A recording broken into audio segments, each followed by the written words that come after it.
ओम शांति। आज का अव्यक्त महावाक्य 19 जुलाई 1971 से लिया गया है, जिसका शीर्षक है सिंपल बनो, सैंपल बनो। आज यह जो संगठन हुआ है, इसको कौन सा संगठन कहेंगे? इस संगठन का नाम कर्म के प्रमाण कौन सा कहेंगे? कर्तव्य के आधार पर नाम बताओ। हर एक ने नाम बताए। बाबा कहते, जो सभी नाम बोले वह प्रैक्टिकल में अपना कर्तव्य समझकर बोला। प्रैक्टिकल में चल रहे हैं तो फिर क्या हो गए? सपूत और सबूत मूर्त। अगर प्रैक्टिस में है तो सबूत मूर्त नहीं कहेंगे, प्रैक्टिकल में है तो सपूत और सबूत मूर्त कहेंगे, दोनों ही है। यह ग्रुप सिंपल और सैंपल है। सिंपल बनकर सैंपल दिखाने वाले। सिंपल कोई ड्रेस आदि में नहीं, लेकिन सभी बातों में सिंपल बन सैंपल बनने वाले। जैसे कोई भी सिंपल चीज अगर स्वच्छ होती है तो अपने तरफ आकर्षित करती है। इस रीति से मनसा में भी जो संकल्प है, संबंध में, व्यवहार में भी और रहन सहन में भी, सभी में सिंपल और स्वच्छ रहने वाले सैंपल बन अपनी तरफ आकर्षित करते हैं। अगर संकल्प में व संबंध में सिंपल नहीं होंगे तो अल्टरनेट क्या होंगे? सिंपल अर्थात साधारणता। साधारणता में महानता हो। जैसे बाप साकार सृष्टि में सिंपल रहते हुए आप सभी के आगे सैंपल बने ना। अति साधारणता ही अति महानता को प्रसिद्ध करती है। तो साधारणता अर्थात सिंपल नहीं तो प्रॉब्लम बन जाते हैं। संकल्पों के भी प्रॉब्लम में रहते हैं। रहन सहन भी सिंपल ना होने के कारण औरों के लिए व अपने लिए कोई ना कोई प्रॉब्लम बन जाते हैं। तो प्रॉब्लम बनना है व सिंपल बनना है। प्रॉब्लम वाले सिंपल नहीं बन सकते। तो मनसा में भी सिंपल हो। अगर कोई मनसा में भी उलझन है अर्थात प्रॉब्लम है तो उसको सिंपल कहेंगे क्या? जैसे देखो, गांधी को सिंपल कहते थे, लेकिन सिंपल बनकर के एक सैंपल बनकर तो दिखाया ना। उसकी सिंपल एक्टिविटी ही महानता की निशानी थी। वह हो गया हद का एक्ट। लेकिन यहाँ है बेहद के बाप के बच्चे बन बेहद की एक्ट करना। तुम तो विश्व के निमित्त हो ना। जैसे विश्व बेहद का है, बाप बेहद का है, वैसे ही जो भी एक्ट करते हो वह बेहद की स्थिति में स्थित होकर एक्ट करना है। वह एक्ट ही अपने तरफ अट्रैक्ट अर्थात आकर्षित करता है।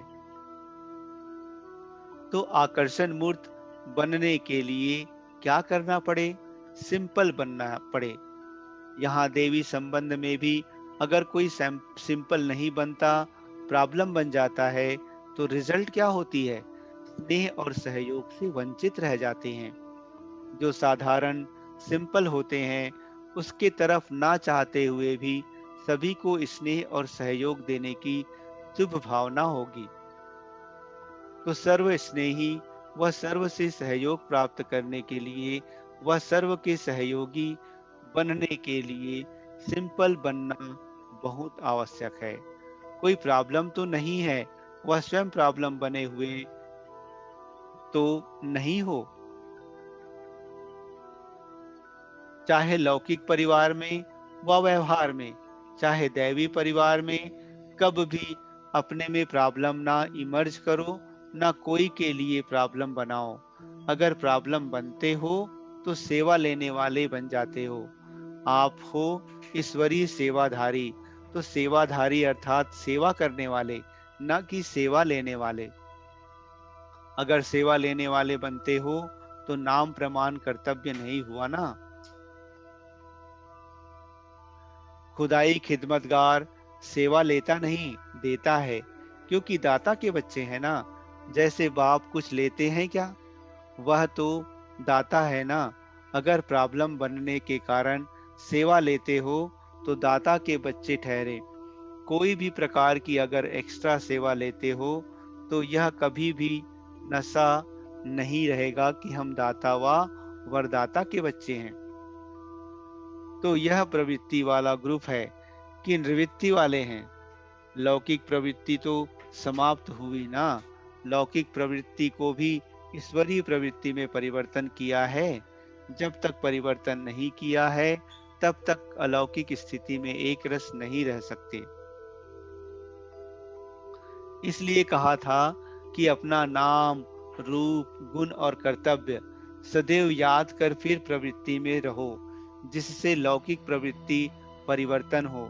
सदैव अपने को सेवाधारी समझने से रोब नहीं रहेगा। सेवाधारी सदैव नम्र चित्त, निर्माण चित्त रहता है और अपने घर को भी घर नहीं लेकिन सेवा स्थान समझेगा। और सेवाधारी का मुख्य गुण है त्याग।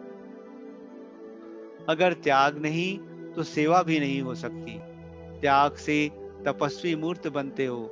सेवाधारी का कर्तव्य है सदैव सेवा में रहना, चाहे मनसा सेवा में रहे, चाहे वाचा सेवा में रहे, चाहे कर्मणा सेवा में रहे, लेकिन सेवाधारी अर्थात निरंतर सेवा में तत्पर रहने वाले, वह कभी भी सेवा को अपने से अलग नहीं समझेंगे।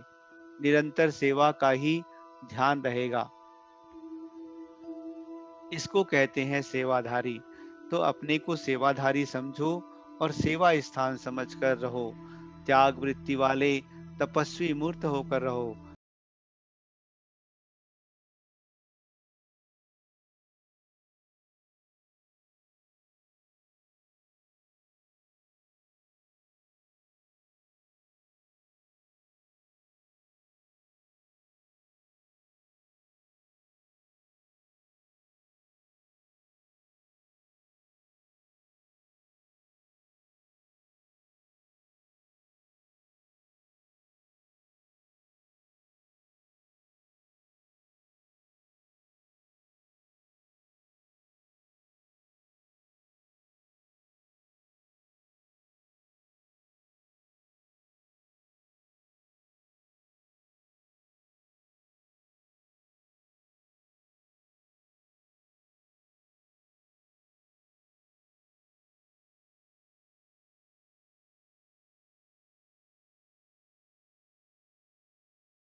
तो अमानत में अपनापन नहीं होता है, ममता भी नहीं होती है। तो यह शरीर भी एक अमानत समझो, तो फिर देह की ममता भी खत्म हो जाएगी। जैसे ट्रस्टी हो रहने से, अमानत समझने से ममता कम होती है ना, इस रीति यह शरीर भी सिर्फ ईश्वरीय सर्विस के लिए अमानत के रूप में मिला हुआ है। जिसकी अमानत है उनकी स्मृति अमानत को देखकर तो आती है ना। अमानत रखी हुई चीज को देख देने वाले की याद आती है ना। यह तो अमानत रूहानी बाप ने दी है। रूहानी बाप की याद रहेगी। अमानत समझने से रूहानियत रहेगी और रूहानियत से सदैव बुद्धि में राहत रहेगी, थकावट नहीं होगी। अमानत में खयानत करने से रूहानियत के बदली उलझन आ जाती है। राहत के बजाय घबराहट आ जाती है। इसलिए यह शरीर है ही सिर्फ ईश्वरीय सर्विस के लिए। अमानत समझने से ऑटोमेटिकली रूहानियत की स्थिति रहेगी। यह सहज उपाय है ना। अब मिलकर सहज योगी बन सकेंगे ना। निरंतर रूहानियत की अवस्था में स्थित रहो, यह नवीनता दिखाना जो आप लोगों को देखकर सभी अनुभव करें कि यह तो सैंपल बनकर आए हैं, और को भी याद की यात्रा सहज बनाने के लिए सैंपल बनकर जाना। यह ग्रुप सैंपल बनकर जाएंगे ना। अगर एक एक स्थान पर एक सैंपल जाएगा तो फिर सिंपल बात हो जाएगी। अपना नाम क्या याद रखेंगे? सेवाधारी। सेवाधारी तो हो ही, लेकिन सेवा ऐसे करो जो प्रत्यक्ष फल की प्राप्ति करा सको। तो स्लोगन क्या याद रखेंगे? अपनी रूहानियत की स्थिति प्रत्यक्ष कर हर आत्मा को प्रत्यक्ष फल दिलाने वाले। यह है इस ग्रुप का कर्तव्य। जितना अपनी रूहानियत की स्थिति को पक्का करेंगे, उतना प्रत्यक्ष फल दे सकेंगे। अगर रूहानियत की स्थिति को प्रत्यक्ष नहीं दिखाते, तो फल भी प्रत्यक्ष नहीं दिखाई देता। प्रत्यक्ष फल दिखाने के लिए अपनी रूहानी स्थिति को प्रत्यक्ष करो। समझा? समझा स्लोगन? अच्छा, अपने ऊपर छाप कौन सी लगाई? सेवाधारी समझा ना? मनसा में भी सेवा। और यह ग्रुप मुख्य त्याग त्याग क्या करेगा? जिस त्याग से तपस्वी बन सको। आपकी प्रैक्टिकल दिनचर्या में बहुत करके विघ्न रूप क्या होता है? एक शब्द में इसको कहेंगे, रोब। इसलिए रूहानी रुहाब नहीं आता है।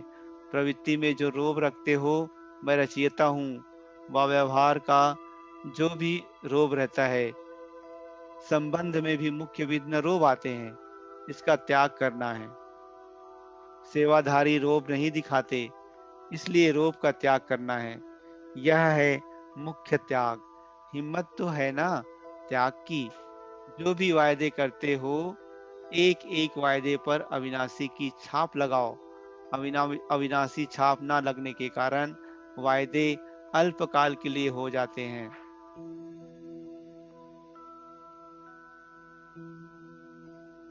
कईयों के रिजल्ट में यह दिखाई देता है कि यहाँ वायदे करके जाते हैं, फिर वायदे बदल कर विलाप करने लग जाते हैं, लग पड़ते। क्या करें? क्या हो गया? अब मदद दो। चाहते तो नहीं है, लेकिन यह कारण बन गया। योगी के बदले वियोगी हो विलाप करते हैं। तो अब निरंतर योगी बनना, विलापों वाले वियोगी नहीं बनना। यह ग्रुप यही प्रैक्टिकल करके दिखाए। जो कहा है वही करेंगे, चाहे कितनी भी बातें सहन करनी पड़े, लेकिन सामना करके दिखाएंगे। विजयी बन करके दिखाएंगे। एक दो के मददगार, शुभ चिंतक बनते रहे, और सहयोगी बन क्या नहीं कर सकते हैं। जब वह एक दो के सहयोगी बन घेराव डाल सकते हैं, तो क्या आप माया को घेराव नहीं डाल सकते? पांडव सेना और घेराव नहीं डाल सकती। एक तरफ दो के शुभचिंतक सहयोगी बनते रहे, तो माया की हिम्मत नहीं जो आपके घेराव के अंदर आ सके। यह है सहयोग की शक्ति। यह संगठन है सहयोग की शक्ति का। यह संगठन के सहयोग की शक्ति का प्रत्यक्ष रूप दिखाना। अच्छा, ओम शांति।